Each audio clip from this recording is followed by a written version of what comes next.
I just wanted to show you how to make a stew, vegetable stew. So if you look into my little stir frying pan, which eventually I'm going to buy what kind of pan am I going to buy?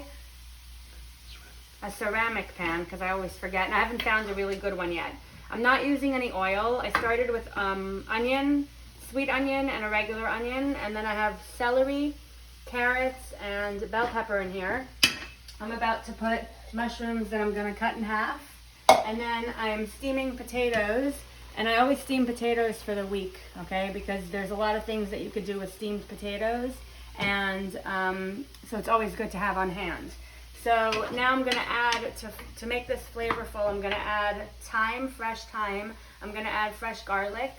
And I'm going to add, am I going to add anything else? I'm looking at a recipe. And I think that's basically all I'm really going to add, because the vegetables really give it flavor. And it's going to be like a stew, a vegetable stew.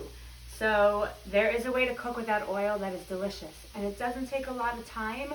And it's so good to spend time in the kitchen. And it's so good to have a house full of fruits and vegetables so that you're prepared anytime you can. If you really want to heal, I have these peppers in my hand, but if you really want to heal, yes, it does take being proactive.